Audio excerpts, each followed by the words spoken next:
ನೋಡಿ, ಒಂದು ಕಡೆ ಸಚಿವ ಪ್ರಿಯಾಂಕ್ ಖರ್ಗೆ ಸೇರಿದಂತೆ ಹೆಚ್ಚು ಕಡಿಮೆ ಸರ್ಕಾರನೇ RSS ನಿಷೇಧದ ಬಗ್ಗೆ, RSS ಕಾರ್ಯಚಟುವಟಿಕೆಗಳ ನಿರ್ಬಂಧದ ಬಗ್ಗೆ ಮಾತನಾಡ್ತಾ ಇದ್ರೆ, ಮತ್ತೊಂದು ಕಡೆ ಇದೇ RSS ಪಥಸಂಚಲನದಲ್ಲಿ ಭಾಗಿಯಾದ ವ್ಯಕ್ತಿಯೊಬ್ಬರಿಗೆ ಸರ್ಕಾರಿ ಹುದ್ದೆಯನ್ನು ನೀಡಲಾಗಿದೆ. ಹೆಂಗೆ ಇದು ದ್ವಂದ್ವದ ನಿಲುವು ಅಂತಕ್ಕಂಥದ್ದು ಪ್ರಶ್ನೆ.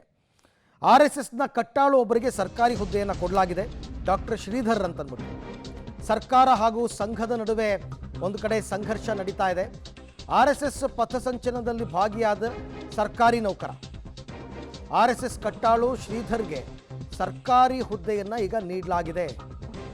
ಪಥಸಂಚಲನದಲ್ಲಿ ಭಾಗಿಯಾಗಿದ್ದರೂ ಸಹಕಾರಿ ಸಂಘದ ಟ್ರಸ್ಟಿಯಾಗಿ ನೇಮಕ ಮಾಡಿದ್ದಾರೆ. ಡಾಕ್ಟರ್ ಶ್ರೀಧರ್ ನೇಮಕಕ್ಕೆ ಕಾಂಗ್ರೆಸ್ ಮುಖಂಡರು ಆಕ್ಷೇಪವನ್ನು ವ್ಯಕ್ತಪಡಿಸಿದ್ದಾರೆ. ಕಳೆದ ವಾರ ತುಮಕೂರಿನಲ್ಲಿ ನಡೆದಿತ್ತು RSSನ ಪಥಸಂಚಲನ, ಅದರಲ್ಲಿ ಇವರು ಭಾಗಿಯಾಗಿದ್ದರು. ಹಾಗಿದ್ದರೂ ಕೂಡ ಗೌರ್ನಮೆಂಟ್ ಜಾಬ್ ಹೆಂಗೆ ಸಿಕ್ತು? ಯಶಸ್ವಿನಿ ಸಹಕಾರಿ ಸದಸ್ಯರ ಆರೋಗ್ಯ ರಕ್ಷಣಾ ಟ್ರಸ್ಟ್ ಇದು. ಅಕ್ಟೋಬರ್ 23ನೇ ತಾರೀಕು RSS ಪರೇಡ್ನಲ್ಲಿ ಶ್ರೀಧರ್ ಭಾಗಿಯಾಗಿದ್ದರು. ಈ ಪಥಸಂಚಲನದಲ್ಲಿ ಕಾಂಗ್ರೆಸ್ ಪಾಲ್ಗೊಂಡ ಬಳಿಕನೂ ಕೂಡ ಶ್ರೀಧರ್ಗೆ ಸರ್ಕಾರಿ ಹುದ್ದೆಯನ್ನು ನೀಡಲಾಗಿದೆ. ಶ್ರೀಧರ್ ನೇಮಕಕ್ಕೆ ಕಾಂಗ್ರೆಸ್ ಮುಖಂಡರು ಆಕ್ರೋಶ ಹೊರಹಾಕಿದ್ದಾರೆ.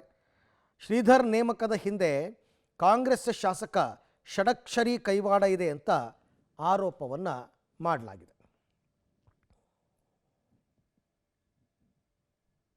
ಯಶಸ್ವಿನಿ ಸಹಕಾರಿ ಸದಸ್ಯರ ಆರೋಗ್ಯ ರಕ್ಷಣಾ ಟ್ರಸ್ಟ್ಗೆ RSSನ ಕಟ್ಟ ಕಾರ್ಯಕರ್ತರಾದ ತಿಪ್ಟೂರಿನ ಕುಮಾರ್ ಆಸ್ಪತ್ರೆಯ ಡಾಕ್ಟರ್ ಶ್ರೀಧರ್ ಅವರನ್ನು ಟ್ರಸ್ಟಿಯಾಗಿ ನೇಮಕ ಮಾಡಿ ಆದೇಶ ಹೊರಡಿಸಿರೋದು ತಿಪ್ಟೂರಿನ ಕಾಂಗ್ರೆಸ್ ಕಾರ್ಯಕರ್ತರಲ್ಲಿ ಒಂಥರ ದಿಗ್ಭ್ರಮೆಯನ್ನು ಮೂಡಿಸಿದೆ. ಈ ಆದೇಶದ ಹಿಂದೆ ಕಾಂಗ್ರೆಸ್ ಶಾಸಕರಾದ ಕೆ ಷಡಕ್ಷರಿ ಅವರ ಪಾತ್ರ ಏನು ಅನ್ನೋದು ಪ್ರಶ್ನಾರ್ಹ.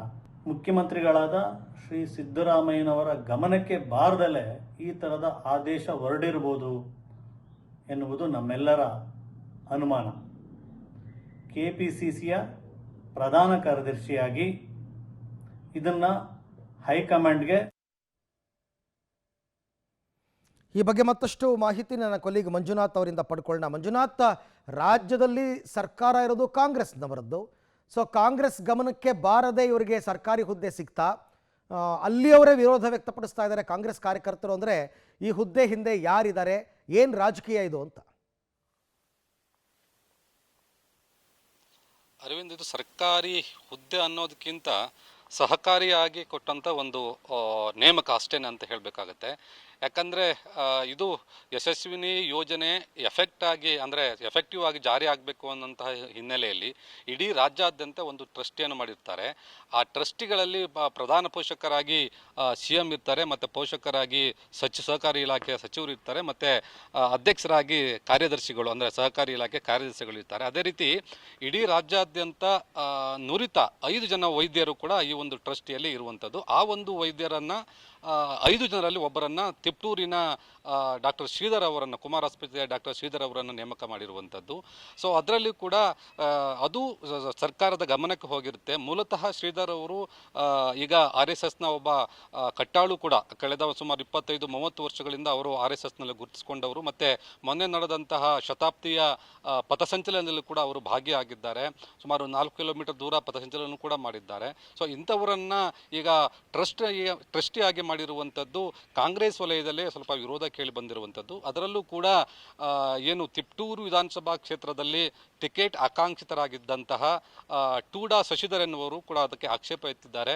ಯಾಕಂದರೆ ಡಾಕ್ಟರ್ ಶ್ರೀಧರ್ ಏನಿದ್ದಾರೆ ಅವರು ಕೇವಲ ವೈದ್ಯರಾಗಿ ಅಷ್ಟೇ ಇಲ್ಲ, ರಾಜಕೀಯ ವಲಯದಲ್ಲಿ ಅಂದರೆ ರಾಜಕೀಯವಾಗಿ ಕೂಡ ಗುರುತಿಸಿಕೊಂಡಿದ್ದಾರೆ. ಅವರು ಸದ್ಯಕ್ಕೆ ಯಾವುದೇ ಒಂದು ಪಕ್ಷದಲ್ಲಿ ಗುರುತಿಸಿಕೊಳ್ಳದೇ ಇದ್ದರೂ ಕೂಡ ಒಬ್ಬ ಆಕಾಂಕ್ಷಿತರು, ಮುಂದೆ ಎಲೆಕ್ಷನ್ ಬರಬೇಕು ಎನ್ನುವಂಥ ನಿಟ್ಟಿನೆಲ್ಲ ತಯಾರಿ ಮಾಡ್ಕೊಳ್ತಾ ಇದ್ದಾರೆ. ಸೊ ಹಾಗಾಗಿ ಅವರಿಗೆ ಈ ಒಂದು ಟ್ರಸ್ಟಿಯಾಗಿ ನೇಮಕ ಮಾಡಿರುವಂಥದ್ದು ಎಷ್ಟರ ಮಟ್ಟಿಗೆ ಸರಿ? ಯಾಕಂದರೆ ಈಗ ಸರ್ಕಾರ RSSನ ನಿಷೇಧ ಮಾಡಬೇಕು ಅಥವಾ ಅದಕ್ಕೆ ನಿಯಂತ್ರಣ ತರಬೇಕು ಅನ್ನುವಂಥ ನಿಟ್ಟಿನಲ್ಲಿ ಹಲವು ರೀತಿಯ ಕಾನೂನುಗಳನ್ನು ಮತ್ತು ಆದೇಶಗಳನ್ನು ಮಾಡ್ತಾ ಇದೆ. ಇಂಥ ಸಂದರ್ಭದಲ್ಲಿ ಇವರಿಗೆ ಯಾಕೆ ಕೊಡಬೇಕಿತ್ತು ಎನ್ನುವಂಥ ಪ್ರಶ್ನೆಯನ್ನು ಕೂಡ ಅವರು ಎತ್ತಿದ್ದಾರೆ. ಅದರ ಹಿಂದೆ ಏನು ಡಾಕ್ಟರ್ ಶ್ರೀಧರ್ ಎನ್ನುವರು ಈಗ ಟ್ರಸ್ಟಿಯಾಗಿ ಯಶಸ್ವಿನಿ ಯೋಜನೆಯ ಟ್ರಸ್ಟಿಯಾಗಿ ನೇಮಕ ಆಗಿದ್ದಾರೆ.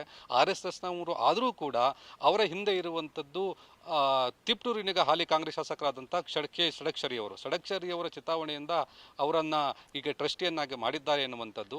ಅವರನ್ನೇ ಈಗ RSSನ ಹಿನ್ನೆಲೆ ಉಳ್ಳವರನ್ನ ಟ್ರಸ್ಟಿಯನ್ನಾಗಿ ಮಾಡಿದರೆ ಎಲ್ಲಿ ಹೋಯ್ತು ಸರ್ಕಾರದ ನಿರ್ಧಾರಕ್ಕೆ ಮತ್ತು ಸರ್ಕಾರದ ತೀರ್ಮಾನಕ್ಕೆ ವ್ಯತಿರಿಕ್ತವಾಗಿ ಇವರು ಈ ರೀತಿ ಮಾಡ್ತಾ ಇರುವಂಥದ್ದು. ಟ್ರಸ್ಟಿಯಾಗಿ ಮಾಡೋದರ ಹಿಂದೆ ಶಾಸಕರು ಇರೋರ ಹಾಗೆ ಅದು ಮತ್ತು ಸರ್ಕಾರಕ್ಕೆ ಇವರ ಮಾಹಿತಿಯನ್ನು ಕೂಡ ಮುಚ್ಚಿಟ್ಟು ಈ ರೀತಿ ಮಾಡಿದ್ದಾರೆ ಎನ್ನುವಂಥ ಆರೋಪವನ್ನು ಟೂಡಾ ಶಶಿಧರ್ ಮಾಡಿರುವಂಥದ್ದು. ರೈಟ್ ಮಂಜುನಾಥ್, ಥ್ಯಾಂಕ್ ಯು ತಮ್ಮ ಎಲ್ಲ ಮಾಹಿತಿಗಾಗಿ. ಈಗ KPCC ಕಂಪ್ಲೇಂಟ್ ಹೋಗುತ್ತೆ ಸರ್, ಸಹಜವಾಗಿ ಅಲ್ಲಿ ಜಿಲ್ಲಾ ಘಟಕ ಕಂಪ್ಲೇಂಟ್ ಕೊಡುತ್ತೆ, ನೋಡೋಣ ಏನು ತೀರ್ಮಾನ ತಗೋತಾರೆ ಅಂತನ್ಬಿಟ್ಟು.